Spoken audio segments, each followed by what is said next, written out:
Hello, good morning, students. Today I am going to teach you the lesson significance of the title of the novel The Guide, written by R.K. Narayan.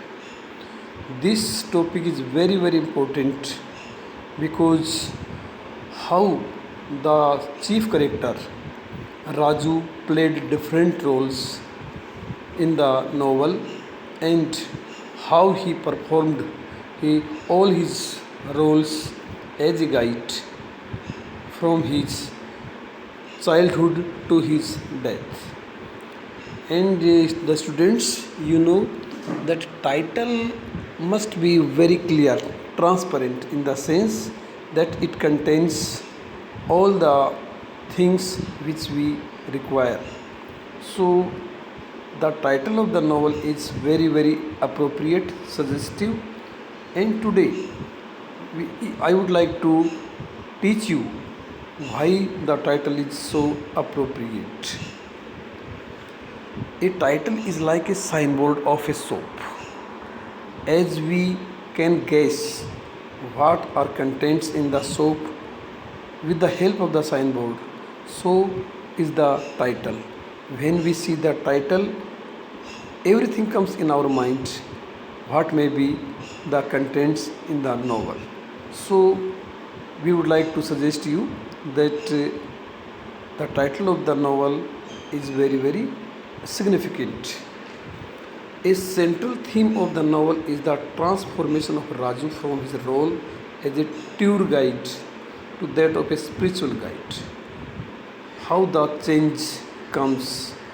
Raju becomes a saint, spiritual guide.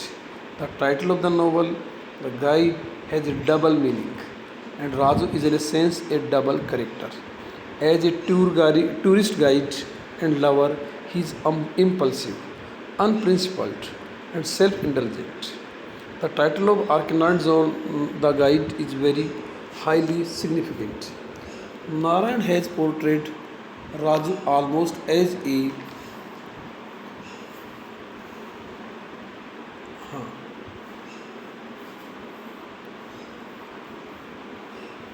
born guide, a symbol of common sense and wisdom. He started his career as a small shopkeeper, but in a uh, time, his eloquence, text, common sense, knowledge, and judgment make him the railway Raju. He intuitively understands what the tourists wanted most. He becomes so proficient that he becomes a personal guide to Marco and Rosie. Rosie, the female character. Soon he comprehends that Marco and Rosie are not going in all good terms. He seduces Rosie and fuels her ambitions to be a great dancer. When Marco leaves Rosie and she comes to stay with Raju, we find Raju in the role of a guide for Rosie's dance career. Raju becomes the guide to Rosie in the field of dance. He undertakes and supervises her training and practice of dancing, launches her career as a dancer, and guides her by becoming her stage manager and impresario. However, the guide Raju has once again a fall as greed overtakes his balance and guide-like sensibility. He forges Rosie's signature and is punished with imprisonment.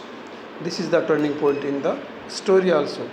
Now, as he comes out of the jail, the role of a Swami was almost thrusted on him. Velan, the simple villager, takes him to be a wise man, a Swami, and a spiritual guide. Though a fake one, Raju's impressive way of talking and simple philosophy soon make him appear as a real guru. He also exploits the simple faith of the villagers and thus manages food for himself. But almost unconsciously, a transformation comes over the fake Swami. He becomes a genuine spiritual guide, a martyr for the cause of humanity. He is ready to sacrifice his life for the welfare of the villagers. Thus, from a confident, ignorant, and selfish guide, Raju raises himself to the level of an altruistic, and self-effacing guide. These roles of Raju as guide in different spheres of life make the title appropriate. There is irony also. The ironic implication of the title, however, should not be overlooked. Raju is only a trustee of a guide because he actually misguides people. He often lies to his tourists. He also deceives Marco by being in love with his wife, Rosie. And though he was in love with Rosie and sacrificed a lot to build up her career as a dancer, he also exploited her for more money from her dance performances. At last, he even cheats the trusting villagers.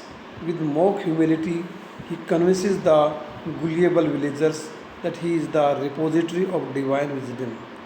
He says, I am but an instrument accepting guidance myself. But instead of giving them the illumination they seek, he only confuses them with his empty platitudes, dragging those innocent men deeper and deeper into the bog of unclear thoughts. The Guide is a 1958 novel written in English by the Indian writer R.K. Narayan. Like most of his works, the novel is based on Malgudi. Malgudi, very very important coinage, the fictitious town in South India. The novel describes the transformation of the protagonist Raju from a tourist guide to a spiritual guide, and then one of the greatest holy men of India. The novel brought R.K. Narayan the 1960 Sahitya Academy Award for English by the Sahitya Academy, India's National Academy of Letters. In this section, I would like to suggest you that this novel is full of various themes such as hypocrisy, feminism, transformation, so and so. So we have to study them. Various themes in the novel such as hypocrisy, dishonesty, materialism, transformation, karma, past and present, feminism also. These are involved in the novel. Hypocrisy is one of the major themes of the novel. Raju is hypocritically character from the very beginning of his life. As a tourist guide, he misinforms the tourist at will as if he has no sense of right or wrong. His words turn normal old buildings into ancient works and architecture, downgrade amazing feats of history. He makes stories out of thin air as he pleases while a tour guide. He helps Rosie only for his own interests, and in the end poses as a Swami and as yet another example of his Charlatan nature. According to the Hindu principle of karma, however, Raju eventually reaps the punishments due. He loses his power and money and is forced into a position where he has to fast and nearly die. He seems to learn that hypocrisy is morally corroding and will eventually catch up with a person. The protagonist, Raju, has always been a dishonest character. As a child, he eats the green peppermints from his father's shop even though he was strictly forbidden to. So second theme is dishonesty. Growing up, he becomes a tourist guide who informs and misguided his tourists to get more money out of them. He misleads Rosie into falling in love with him by telling her all the things she wanted to hear, all for his own interest in getting her into bed. He gets a 2-year prison sentence for forgery. Coming out of the prison, he poses as a sage at a ruined shrine far away from the locality. Even as he fasts, he eats a steak of food hidden away in an aluminium pot on the very first day. Dishonesty is embedded in Raju's very marrow, and it is not until the end of the novel that he has to come to terms with it. The third theme is materialism. Raju is a highly materialistic character, as he only hankers after money and doesn't at all value any emotion or feeling.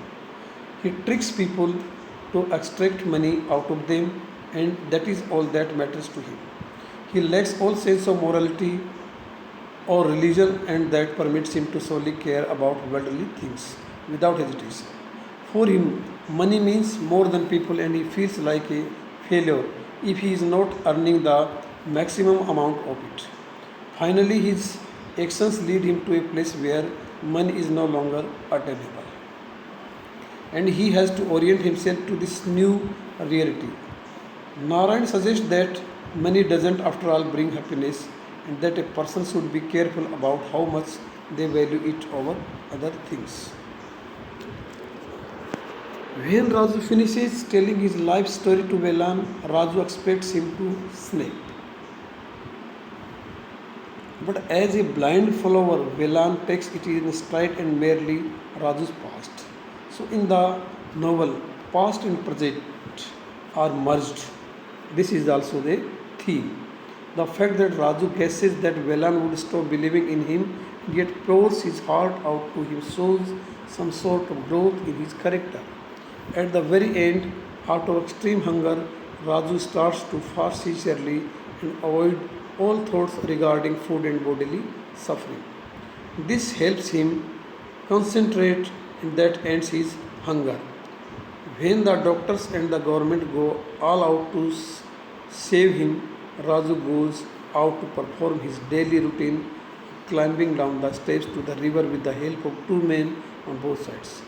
He stands in the knee deep water and faces the mountain, muttering his prayer, while Velan and the other man continues to hold him and says, Velan, it's raining in the hills.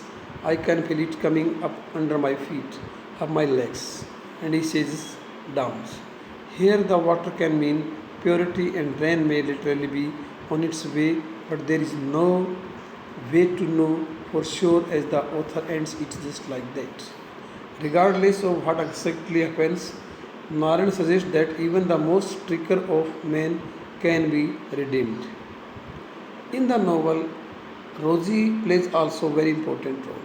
She is another character in the novel who goes through a transformation. So transformation is also a theme in the novel. Her change of name marks her transformation. Named Rosie, she is a wife longing for a husband's love and attention, a passionate dancer waiting on her husband's approval. Later, though she becomes a renowned dancer named Nalini, a mature, independent woman who choose to live alone peacefully. The guide shows the intersection of past and present in numerous ways. First, there is coming of the railroad and the railway station, which changes jobs, communications, travel, and more. Second, Rosie is a dancer in the classical manner, but it is the conditions of modernity that allows her fame to spread as it does. Her dance, even though it is classical in theme, is also juxtaposed against Marco's focus on dead and decaying things. Rosie's sexuality and independence are fully of the most modern moment, while Marco's paternalism is of the past. As critic John Thiem writes, Marco is resistant to any suggestion that the classical and the contemporary may be related. Even when he sees the dancing motif on the cave walls, third, there is a confluence of past and present when the ancient temple is unearthed by the receding waters in the present day drought, which serves as a metonym for the notion of an archaeologically layered India, although one in which the different strata we are coming to exist contiguously rather than in a temporal sequence, since an ancient infrastructure was now present on the surface. Though he is not violent or evil, Raju is without a doubt an amoral, obnoxious, and self interested character. He is hypocrite and a liar, a sultan and a greedy materialistic. He uses other people to make himself feel good and to make him money. He ignores his obligations and his family and his community to pursue what he wants. So, in the novel, we find so many themes. And next, we find the feminism is also in there. Narayan is certainly not a feminist writer, but his character Rosie is a notable one in terms of what contemporarily feminists were advocating for. Rosie is an educated woman who makes her own choices. First, she chooses a conventional path of getting married, but she does this so she can free herself from caste limitations. She does her best to retain her selfhood in a miserable patriarchal marriage, and though she is at her lowest point when she allows Raju to manipulate her into a sexual relationship that she is unsure is the right thing. She eventually lets it become a springboard to a training her great dream of becoming a dancer. And in the end, of course, she takes care of herself by getting rid of Raju and all other baggage and living her self life as she sees fit. She is not a perfect feminine heroine, but she is a remarkably modern woman. So in the novel, we have find so many types of themes in the novel. The title of the novel is very important. Now I come to conclusion. The title of the novel is partly eponymous because the protagonist of the novel, Raju, nicknamed Railway Raju, is the guide in question. There are, of course, multiple puns on the word guide for Raju plays from being tourist guide to Rosie's guide or mentor, and finally to the spiritual guide of the villagers of Mangal. The theme of the quest for spiritual fulfillment, which is one of the leading themes of the novel, all explains the title of the novel. For within the Hindu cosmology, the path to spiritual illumination requires mentoring from a guru or guide. The title again is not without its ironic implications because Raju may be studied as a travesty of a guide as he often misguides people. Finally, the novel raises disturbing questions about giving and receiving spiritual guidance in the modern world. If the Raju is at fault for exploiting his hold over the people that he enjoys in various roles as guide. Those people, the tourist, Marco, Rose, and villagers, are in a sense equally at fault for their gullibility. The title gently ridicules the uncritical application of tradition to modernity. Without, however, rejecting tradition in the final analysis, the title takes us beyond the specific destiny of Raju, the individual, and invites us to ponder on these larger issues. All these make the title of the guide meaningful and just. Thank you.